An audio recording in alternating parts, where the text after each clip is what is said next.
Hello friends, माँ Saraswati classes के YouTube channel पर मैं शिवांश द्विवेदी आप सभी का स्वागत करता हूँ। Electronics mechanics technician exam crash course की आज ये क्लास नंबर 32 है, जिसमें हम एम्पलीफायर के पार्ट 3 को डिस्कस करेंगे। इस वीडियो लेक्चर में हम class B amplifier, class C amplifier और क्लास ए बी एम्पलीफायर को डिस्कस करने वाले हैं। आगे बढ़ने से पहले आपको बताना चाहेंगे कि अगर आप किसी भी प्रकार के टेक्नीशियन एग्ज़ाम की तैयारी कर रहे हैं तो आप हमारे इलेक्ट्रॉनिक्स मैकेनिक्स ट्रेड के hand written PDF notes course को ज्वाइन कर सकते हैं। ये सभी प्रकार के टेक्नीशियन एग्ज़ाम के लिए है। इसमें आपके सिलेबस में जितने भी टॉपिक हैं उन सभी टॉपिक्स की टॉपिक वाइज संपूर्ण थ्योरी आपको मिलेगी इसमें, और इसके अलावा आपको प्रीवियस ईयर के कुछ ऑब्जेक्टिव क्वेश्चंस, इसके अलावा नए जो क्वेश्चन आने की संभावना रहती है उन प्रश्नों को भी इस पीडीएफ कोर्स में सम्मिलित किया गया है। और इसके अलावा जिस भी टॉपिक से न्यूमेरिकल क्वेश्चंस पूछे जाते हैं पिछली परीक्षाओं के आधारित पैटर्न पर, उन क्वेश्चंस को भी यहाँ पर इंक्लूड किया गया है। ये जो पीडीएफ कोर्स है ये पूरी तरीके से हैंड रिटन है। इस कोर्स से अगर आप जुड़ना चाहें तो इसके लिए आपको दिए हुए व्हाट्सएप नंबर पर मैसेज करना है। बाकी की जानकारी आपको इसी व्हाट्सएप के माध्यम से प्राप्त होगी। सबसे पहले हम क्लास बी एम्पलीफायर को डिस्कस करेंगे। इससे पहली वाली क्लासेस में हमने एम्पलीफायर के टाइप को पढ़ा था और क्लास ए एम्पलीफायर को कंप्लीट किया गया था। तो अगर आपने प्रीवियस वीडियो क्लासेस को नहीं देखा है तो उनके प्लेलिस्ट के लिंक को डिस्क्रिप्शन बॉक्स में दिया गया है, वहाँ से जाकर के आप जितने भी अभी तक प्रीवियस क्लासेस हो चुकी हैं उनको देख सकते हैं। आगे बढ़ने से पहले अगर आप नए हैं चैनल पर तो सब्सक्राइब ज़रूर कर लेना। चलिए क्लास बी एम्पलीफायर को यहाँ पर देखते हैं। क्लास बी एम्पलीफायर जो होता है इसमें जो हमारा इनपुट सिग्नल होता है उसका केवल हाफ साइकिल ही हमें आउटपुट में प्राप्त होता है। कहने का मतलब ये है कि इनपुट सिग्नल का 180 ही हमें आउटपुट में प्राप्त होता है। जैसे अगर हमारा कोई इनपुट सिग्नल कुछ इस प्रकार का है, जैसे आप यहाँ पर देख सकते हैं, तो इसमें जो नेगेटिव पार्ट होगा वो क्लिप हो जाएगा। क्लिप होने का मतलब ये है यहाँ पर क्लिप नहीं होगा बल्कि इसका एम्पलीफिकेशन नहीं मिलेगा हमें। एम्पलीफिकेशन सिर्फ हमें ये पॉजिटिव वाला जो पार्ट होता है इसका ही मिलता है। आप कहेंगे ये 180 कैसे होता है? तो जैसे अगर आप कोई सर्किल ड्रॉ कर रहे होते हैं तो यहाँ पर मान लीजिएगा मैंने एक प्लेन लाइन को ड्रॉ कर दिया है, तो यहाँ पर अगर आपसे कोई पूछे कि इसका एंगल कितना है तो आप कहेंगे कि इसके बीच जो एंगल है वो 180 डिग्री का एंगल है। ठीक वैसे ही अगर हमारा जो इनपुट सिग्नल होता है वो कुछ इस तरीके का एक input signal, AC input signal होता है। अगर आप इसमें देखेंगे कि इसका 180 पार्ट कितना होगा, तो इसका जो 180 पार्ट होगा वो यहाँ से यहाँ तक, यानी कि जो पॉजिटिव हाफ साइकिल आप पहली वाली देख रहे हैं यही इसका 180 पार्ट होगा। और इस वाले पार्ट को ये क्लास बी जो एम्पलीफायर होगा वो इसको एम्पलीफाई बिल्कुल भी नहीं करेगा। इसी तरीके से यहाँ पर आप डायग्राम में देख सकते हैं कि हमारा एसी इनपुट सिग्नल दिया गया है और यहाँ पर 180 की कंडीशन को क्लास बी एम्पलीफायर को एम्पलीफिकेशन के बाद जो आउटपुट सिग्नल मिलता है वो दर्शाया गया है। तो ये 0 से लेकर के पाई तक, यानी कि पाई की जो वैल्यू होती है वो 180 ही पाई की वैल्यू होती है। तो ये 0 से पाई तक ही सिग्नल को एम्पलीफाई कर रहा है। बीच के हिस्से को यहाँ पर खाली रखा गया है जो कि यहाँ पर नेगेटिव हाफ साइकिल थी, इसको इसके तरफ से एम्पलीफाई नहीं किया गया, इसीलिए हमने आउटपुट सिग्नल में इसको नहीं दर्शाया है। फिर इसके बाद अगली जो साइकिल आई यहाँ पर हाफ साइकिल, उसको भी इस क्लास बी एम्पलीफायर के द्वारा एम्पलीफाई किया गया। तो यहाँ से क्वेश्चन क्या आएगा कि क्लास बी जो एम्पलीफायर होता है वो इनपुट जो सिग्नल होता है उसके कितने पार्ट को एम्पलीफाई करता है या उसके कितनी साइकिल को एम्पलीफाई करता है? तो उसकी हाफ साइकिल को एम्पलीफाई करता है और एक हाफ साइकिल 180 डिग्री के आसपास होती है, यानी कि 180 डिग्री ही होती है। तो इसको क्यू पॉइंट को, इसके जो क्यू पॉइंट होता है यानी कि इसका जो ट्रांजिस्टर जो भी इसमें यूज़ किया गया है उसका एक क्यू पॉइंट होगा। एक क्यू पॉइंट का मतलब एक ऐसा बिंदु होता है जहाँ पर ट्रांजिस्टर एक्टिव रीजन में बहुत अच्छी तरीके से वर्क करता है। तो डीसी लोड लाइन के इसके क्यू पॉइंट को कुछ इस तरीके से रखा जाता है ताकि जो इसमें जो इसका ट्रांजिस्टर है वो फॉरवर्ड वाइज रहे। फॉरवर्ड वाइज का मतलब कि उसमें जब हम उसमें वाइसिंग करते हैं तो वो वाइसिंग जो इसका एमीटर वाला पार्ट होता है वो एमीटर पार्ट और बेस पार्ट जो होगा वो फॉरवर्ड वाइज कॉन्फ़िगरेशन के आधार पर उसको कनेक्ट किया जाना चाहिए। तभी ये जो होगा हाफ साइकिल को यहाँ पर एम्पलीफाई करेगा और नेगेटिव वाली जो हाफ साइकिल होगी उसको एम्पलीफाई नहीं करेगा। अगर इसके कैरेक्टरिस्टिक को देखा जाए तो इसमें नेगेटिव हाफ साइकिल को जो होगी वो पूरी तरीके से अनुपस्थित होगी। यहाँ पर नेगेटिव हाफ साइकिल आप देख पा रहे होंगे, यहाँ पर इसकी जो है उपस्थिति नहीं है, ये अनुपस्थित है। जो कि वर्ग ए एम्पलीफायर की अपेक्षा यहाँ पे कुछ ज़्यादा ही डिस्टॉर्शन देखने को मिलता है। अब ये डिस्टॉर्शन क्यों हो रहा है? पहली बात तो डिस्टॉर्शन जो होता है उसका मतलब ये है कि कोई जो अनवांटेड सिग्नल है जो कि हमारे मेन सिग्नल को ख़राब कर रहा है, और डिस्टॉर्शन को ही नॉइस यानी कि शोर कहा जाता है। तो यहाँ पर अगर नेगेटिव हाफ साइकिल नहीं है तो ये डिस्टॉर्शन को कम नहीं कर पाएगा, और कम नहीं कर पाएगा तो ये डिस्टॉर्शन यहाँ पर आउटपुट में भी बड़ी हुई जिस प्रकार से जो भी इसमें मिल रही होती है वो मिलेगी। तो क्लास ए एम्पलीफायर क्या कर रहा था कि पूरी की पूरी जो इनपुट सिग्नल है, जो पूरी की पूरी इसकी 360 की साइकिल होती थी, उसी को एम्पलीफाई कर देता था। पर ये जो है नेगेटिव वाले पार्ट को हटा रहा है। नेगेटिव पार्ट की हटने की वजह से डिस्टॉर्शन बहुत ज़्यादा बढ़ता है, क्योंकि नेगेटिव वाला पार्ट ही होता है जो कि डिस्टॉर्शन को कम कर रहा होता है। आपने इसे फीडबैक में पढ़ा होगा, आगे चल के हम फीडबैक को पढ़ेंगे तो वहाँ पर बताएंगे कि नेगेटिव फीडबैक क्या होता है, वो कैसे डिस्टॉर्शन को कम करता है। ठीक है, तो आगे चल के ये चीज़ें आपको क्लियर होंगी। पर यहाँ पर आप इतना ही समझिएगा कि नेगेटिव के नहीं होने की वजह से डिस्टॉर्शन को ये कम नहीं कर पाता है, और अगर नेगेटिव होता है तो डिस्टॉर्शन कम हो जाता है। तो यहाँ पर अगर हम इसको क्लास ए एम्पलीफायर की अपेक्षा में इसको कंपेयर करें तो ये डिस्टॉर्शन को थोड़ा सा हमें ज़्यादा देता है इसके आउटपुट पार्ट पर। सेकेंड, यहाँ पर इसकी जो कैरेक्टरिस्टिक है, इसमें इनपुट वोल्टेज थोड़ा ज़्यादा होता है, जिसकी वजह से अगर इनपुट वोल्टेज ही ज़्यादा होगा तो आउटपुट में हमें इसका एम्पलीफिकेशन थोड़ा सा कम देखने को मिलेगा।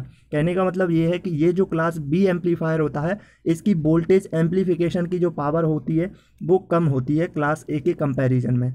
नेक्स्ट, यहाँ पर आप थर्ड पॉइंट को देख पा रहे होंगे, इसमें जो होता है शून्य सिग्नल इनपुट, यानी कि जीरो सिग्नल इनपुट क्लास ए एम्पलीफिकेशन के लिए ये अच्छा नहीं होता है, लेकिन क्लास बी के लिए ये अच्छा होता है। तो इस तरीके से इसका क्लास बी जो एम्पलीफायर है वो हमारा यहाँ पर पूरी तरीके से कंप्लीट होता है। एक बार इसको हम समराइज़ कर लेते हैं कि क्या क्या आपके लिए इंपॉर्टेंट है जिसको आप नोट कर सकते हैं। पहली बात तो आपको इसका ये नोट करना पॉइंट होगा कि ये जो होगा वो 180 की साइकिल को ही यहाँ पर एम्पलीफाई करेगा, और ये नेगेटिव पार्ट को क्लिप कर देगा, यानी कि नेगेटिव पार्ट को यहाँ पर एम्पलीफाई नहीं किया जाएगा। अगर आपसे क्वेश्चन किया जाए कि क्लास बी एम्पलीफायर को जो क्यू पॉइंट होता है डीसी लोड लाइन पर, उसको कुछ किस तरीके से रखा जाता है, तो यहाँ पर आपको रखना है कि जो डीसी लोड लाइन पर कुछ इस तरीके से रखा जाता है ताकि ये फॉरवर्ड वाइज में कनेक्ट हो सके, यानी कि ये फॉरवर्ड वाइज काम कर सके। सेकंड, यहाँ पर नेक्स्ट आपको पॉइंट याद रखना होगा कि ये नेगेटिव हाफ साइकिल को हटाने के कारण इसमें थोड़ा सा डिस्टॉर्शन क्लास ए एम्पलीफायर की कंपैरिजन में ज़्यादा देखने को मिलता है। नेक्स्ट पार्ट आपको याद रखना होगा कि ये जो वोल्टेज है इसमें इनपुट वोल्टेज थोड़ा सा ज़्यादा दिया जाता है, जिसकी वजह से आउटपुट पर जो वोल्टेज मिलता है वो उतना ज़्यादा एम्पलीफाई होकर के वोल्टेज नहीं मिलता है। कहने का मतलब यहाँ पर ये है कि इसकी एम्पलीफिकेशन जो पावर है वो थोड़ी सी कम होती है। नेक्स्ट, यहाँ पर आपको पॉइंट याद रखना होगा कि अगर यहाँ पर ज़ीरो इनपुट सिग्नल जो होता है वो क्लास बी के लिए तो ठीक होता है, पर क्लास ए के लिए अच्छा नहीं होता है। नेक्स्ट पॉइंट है कि क्लास बी में जिस प्रकार के ट्रांजिस्टर का यूज़ हम करते हैं तो उसकी प्रॉपर्टी के अकॉर्डिंग उसमें पावर लॉस थोड़ा सा ज़्यादा होता है, पावर लॉस करता है, जिससे अगर इसमें देखा जाए तो सिग्नल की वैल्यू इंक्रीज़ होती है, जो पावर है उसकी वजह से इसमें सिग्नल ज़्यादा बढ़ता है। और ये क्लास ए के कंपैरिजन में देखा जाए तो क्लास ए इसके कंपैरिजन में जस्ट अपोजिट काम करता है, इसके विपरीत काम करता है। सेकंड, अगर आप नेक्स्ट वाले पॉइंट को देखेंगे तो क्लास बी में एवरेज करंट की वैल्यू क्लास ए की कंपैरिजन में थोड़ा ज़्यादा होती है, जिससे इसमें पावर का लॉस भी कम होता है। और क्लास बी एम्पलीफायर की अगर आप पूर्ण दक्षता यानी कि इफ़िशियंसी की बात करेंगे तो ये 78.5% होती है, जबकि पीक सिग्नल VCE यानी कि जो आपका पीक सिग्नल कलेक्टर और एमीटर टर्मिनल पर जो मिलता है वो बिल्कुल लगभग ज़ीरो के आसपास मिलता है। तो ये जो आप पॉइंट यहाँ पर देख रहे हैं, इसकी जो एफिशिएंसी की बात की गई है ये इंपॉर्टेंट पॉइंट है। कई बार यहाँ से बहुत ज़्यादा क्वेश्चन एफिशिएंसी से रिलेटेड पूछे जाते हैं, तो आपको याद रखना है कि क्लास बी की जो एफिशिएंसी होगी वो 78.5% होगी। वहीं मैंने कल आपको बताया था कि क्लास ए एम्पलीफायर जो है उसकी एफिशिएंसी 25% या 50% होती है। ये डिपेंड करता है कि क्लास ए एम्पलीफायर अगर डायरेक्ट कपल्ड है तो वो 25% होगी, अगर ट्रांसफॉर्मर्ड कपल्ड है तो वो 50% होगी, इस तरीके से। अब हम नेक्स्ट एम्पलीफायर को यहाँ पर देखते हैं, ये है हमारा क्लास ए बी एम्पलीफायर। तो यहाँ पर जो क्लास ए बी एम्पलीफायर है इसको ए और बी दोनों प्रकार के एम्पलीफायरों को कंबाइन करके एक नया एम्पलीफायर यहाँ पर डिज़ाइन किया गया है, और ए और बी दोनों एम्पलीफायर की प्रॉपर्टीज़ का यहाँ पर उपयोग किया गया है, इसीलिए इसका नाम जो रखा गया है वो क्लास ए बी एम्पलीफायर रखा गया है। तो इसमें क्या है कि इस प्रकार के एम्पलीफायर में जो आउटपुट सिग्नल है वो इनपुट सिग्नल के पूरे चक्र से कम लेकिन अर्ध चक्र से ज़्यादा समय को यहाँ पर एम्पलीफाई करता है। अगर आपको यहाँ पर इनपुट सिग्नल दिखाया जाए तो अगर इनपुट सिग्नल मान लीजिएगा कुछ इस तरीके का है तो जो क्लास ए बी एम्पलीफायर होगा वो पूरी की पूरी 360 को तो नहीं करेगा, पर अगर यहाँ पर देखा जाए तो 360 से थोड़ा सा कम और 180 से थोड़ा सा ज़्यादा, जो कि यहाँ पर आप देख सकते हैं इस पार्ट में यहाँ पर इतने सिग्नल को ही ये एम्पलीफाई करके आउटपुट में देता है। अगर इसके ऑपरेटिंग पॉइंट में, इसका जो ऑपरेटिंग पॉइंट है वो कुछ इस प्रकार से सेलेक्ट किया जाता है कि इनपुट सिग्नल से जो नेगेटिव पार्ट है वो थोड़ा सा नेगेटिव पार्ट हमें मिल सके, और अगर कैपेसिटर टाइप की प्रॉपर्टी के अकॉर्डिंग इसको कंपेयर करें तो इसके प्रेट धारा जो है वो लगभग 0 के आसपास इसकी वैल्यू हमें प्राप्त हो। तो आपको यही याद रखना है कि इसमें 360 से थोड़ा सा कम होता है पर 180 से थोड़ा सा ज़्यादा होता है, या यूँ कह सकते हैं आप इसके बीच में जो वैल्यू आती है वो 270 जो डिग्री वैल्यू होती है वो होती है। तो कई बार क्वेश्चन जो होता है वो ये पूछा जाता है कि ये कितनी साइकिल जो इसका इनपुट सिग्नल होता है उसको एम्पलीफाई करता है। तो आपको दो प्रकार के ऑप्शन देखने को मिल सकते हैं। एक तो इसका ये ऑप्शन भी हो सकता है सही कि 360 से थोड़ा सा कम, 180 से थोड़ा सा ज़्यादा, या यहाँ पर 270 भी कहा जा सकता है। तो इस तरीके से आप दोनों ऑप्शंस को जैसा भी वहाँ पर पूछा जाए उस तरीके से टिक कर सकते हैं। और ऑपरेटिंग पॉइंट जो है वो कुछ इस तरीके से इसमें सेलेक्ट किया जाएगा कि कुछ इनपुट पार्ट को ये वहाँ पर ज़ीरो कर सके। तो नेक्स्ट यहाँ पर पॉइंट देखेंगे कि इसका इसका जो सिग्नल है उसका पीक वैल्यू जो है वो ग्रिड के कट ऑफ से भी थोड़ा सा ज़्यादा हो जाता है। इसके बाद यहाँ पर नेक्स्ट जो एम्पलीफायर आता है वो है class C amplifier. Class C amplifier क्या होगा कि ये 180 से भी कम इनपुट सिग्नल को एम्पलीफाई करके आउटपुट में देगा। तो इसमें इनपुट सिग्नल में से आउटपुट पर आधे से भी कम चक्र की हाफ साइकिल से भी आपको यहाँ पर कम मिलेगा।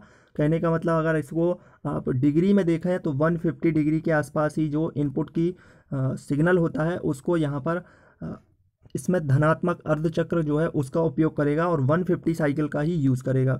जैसे यहाँ पर आप सिग्नल को देख सकते हैं, ये एक पूरा का पूरा सिग्नल दर्शाया गया है जो कि 360 का यहाँ पर डिग्री के अनुसार दर्शाया गया है। तो आपको यहाँ पर जो सिग्नल मिल रहा है आप सोचेंगे ये तो 180 है, तो 180 नहीं है, इसके पहले कुछ पार्ट जो है यहाँ पर आप देख सकते हैं ये खाली है। तो इस तरीके से इस सिग्नल को दर्शाया जाता है कि आगे से कुछ पार्ट को हटा दिया तो ये इतना पार्ट हट गया है। अब ये लगभग 150 के आसपास ही यहाँ पर सिग्नल आपको आउटपुट में मिल रहा है। वो इसमें जो नेगेटिव साइकिल वाला पार्ट होगा उसको कट ऑफ रीजन में आने की, जब ट्रांजिस्टर जो है वो कट ऑफ रीजन में आ जाता है, इस वजह से ये जो साइकिल है वो ऑटोमेटिक यहाँ पर क्लिप हो जाती है, यानी कि हट जाती है। अगर इसके आप यहाँ पर इसके ग्राफ के अकॉर्डिंग इसको देखा जाए तो ये इसकी लोड लाइन होती है। लोड लाइन में यहाँ पर इसका ये इनपुट सिग्नल है और इनपुट में जो आउटपुट सिग्नल आपको मिल रहा है वो 150 साइकिल को यहाँ पर प्रोसेस करने के बाद आउटपुट यहाँ पर देखने को मिल सकता है। इसकी कैरेक्टरिस्टिक की बात की जाए तो क्लास सी एम्पलीफायर में जिस प्रकार के ट्रांजिस्टर का हम यूज़ कर रहे होते हैं उस ट्रांजिस्टर के अगर आप डीसी लोड लाइन को देखेंगे तो डीसी लोड लाइन में जो कट ऑफ का रीजन होता है, यानी कि जहाँ पर वो कट ऑफ होता है उससे थोड़ा सा ज़्यादा ही इसमें वाइसिंग दी जाती है, और इस वजह से इसमें जिस प्रकार की प्रॉपर्टी देखने को मिलती है, जो इसके कैरेक्टरिस्टिक हैं वो देखने को मिलते हैं। तो ये है कि आउटपुट जो इसकी करंट होती है वो केवल पॉजिटिव हाफ साइकिल के दौरान ही आपको मिलेगी। जो नेगेटिव पार्ट होगा, नेगेटिव साइकिल आते ही वो ट्रांजिस्टर जो होगा वो कट ऑफ रीजन में आ जाएगा। कट ऑफ का मतलब ये है कि वो स्टार्ट ही नहीं होगा, यानी बंद हो जाएगा। तो बंद हो जाएगा तो फिर वो आपकी जो इनपुट सिग्नल की नेगेटिव वाली साइकिल थी, ये वाली जो साइकिल थी यहाँ पर, ये वाली साइकिल इसको वहाँ पर नहीं देगा। इसके बाद यहाँ पर नेक्स्ट पॉइंट है कि ऋणात्मक हाफ साइकिल के दौरान कोई भी आउटपुट करंट नहीं मिलेगी। जब आपको सिग्नल ही नहीं मिलेगा तो करंट मिलने का तो सवाल ही नहीं है। तो इस तरीके से इसका ये पॉइंट भी हो जाता है। अगला पॉइंट है कि आउटपुट सिग्नल को इनपुट सिग्नल के समान करने में बहुत कठिनाई होती है। इसमें केवल शॉर्ट पल्स होती है, यानी कि आपको पहले इसमें स्टार्टिंग में एक सिग्नल इस तरीके से यहाँ पर आपके पास एक इनपुट सिग्नल को दर्शाया गया था और फिर इसमें कहा गया था कि इसकी जो आउटपुट मिलती है वो इतना पार्ट खाली है। तो थर्ड पॉइंट यही कह रहा है कि आउटपुट सिग्नल जो है वो इनपुट सिग्नल के समान करने में बहुत कठिनाई है, क्योंकि यहाँ पर आधे पार्ट को ये हटा देता है। और ये पार्ट क्यों हट रहा है? ये पार्ट इसलिए हट रहा है क्योंकि जो ट्रांजिस्टर हमने यूज़ किया है वो कट ऑफ रीजन के आसपास उसकी डीसी लोड लाइन को सिलेक्ट किया गया है। अब जब कट ऑफ रीजन में है तो इस वजह से जब वो एक्टिव रीजन में आना चाहेगा तो कुछ देर वो काम नहीं करेगा, और जितनी देर वो काम नहीं करेगा उतनी देर यहाँ पर आपको कुछ भी नहीं मिलेगा। जैसे ही वो कट ऑफ रीजन से थोड़ा सा आगे बढ़ा तो वो पॉजिटिव हाफ साइकिल को यहाँ पर आपके प्रोसेस करने लगेगा, और जैसे ही पॉजिटिव हाफ साइकिल प्रोसेस होती है उसके बाद जैसे ही नेगेटिव साइकिल आती है तो वो ट्रांजिस्टर जो होगा वो फॉरवर्ड वाइज में जो उसका स्टार्टिंग इनपुट वाला पार्ट था वो जस्ट वहाँ पर रिवर्स वाइज में आ जाएगा, और रिवर्स वाइज में आते ही वो वहाँ पर इस वाली साइकिल को आपके आउटपुट में देगा ही नहीं। तो ये थर्ड पॉइंट का मतलब यही है यहाँ पर। और अगर क्लास सी एम्पलीफायर की बात करें तो ये इसकी एम्पलीफिकेशन जो पावर है वो थोड़ी सी ज़्यादा होती है। इसकी जो पावर होगी वो 80 से लेकर के 90% के आसपास होती है। तो इस तरीके से इसकी जो एम्पलीफिकेशन पावर है यानी कि इसकी इफ़िशियंसी है वो आपको याद रखना होगा।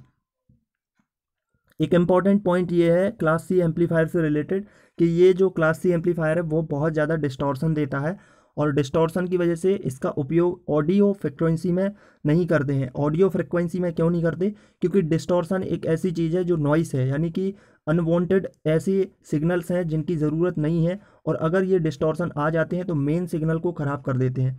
जैसे अगर आपका जो ऑडियो सिग्नल है उसमें डिस्टॉर्शन आ जाता है, बहुत सारी खिरखिर की आवाज़ आती है, तो मेन सिग्नल आपको सुनाई नहीं देता है। इसी वजह से ये क्लास सी एम्पलीफायर जो होता है वो डिस्टॉर्शन बहुत ज़्यादा प्रोड्यूस करता है, इसलिए इसका ऑडियो जैसी फ्रिक्वेंसी में उपयोग नहीं करते, बल्कि इसका उपयोग जो करते हैं वो रेडियो फ्रिक्वेंसी में करते हैं। तो आप सोचेंगे रेडियो फ्रिक्वेंसी में क्यों करते हैं जबकि ये तो डिस्टॉर्शन ज़्यादा दे रहा है? तो रेडियो फ्रिक्वेंसी में करने का मतलब ये है क्योंकि इसकी पहली बात तो एम्पलीफिकेशन पावर बहुत अच्छी है, 80 से 90% तक ये इफिशियंसी देता है, इसीलिए इसको रेडियो फ्रिक्वेंसी में करते हैं। दूसरा जो इसका हाई डिस्टॉर्शन वाला यानी कि इसका जो नेगेटिव इम्पैक्ट है वो हार्मोनिक डिस्टॉर्शन को वहाँ पर फिल्टर कर सकते हैं। हम रेडियो फ्रिक्वेंसी में क्या कर सकते हैं कि वहाँ पर जब रिसीविंग पॉइंट होता है तो वहाँ पर हम फिल्टर्स का यूज़ करके जो डिस्टॉर्शन होते हैं उनको हटा सकते हैं, जबकि ऑडियो फ्रिक्वेंसी में हम ऐसा नहीं कर सकते।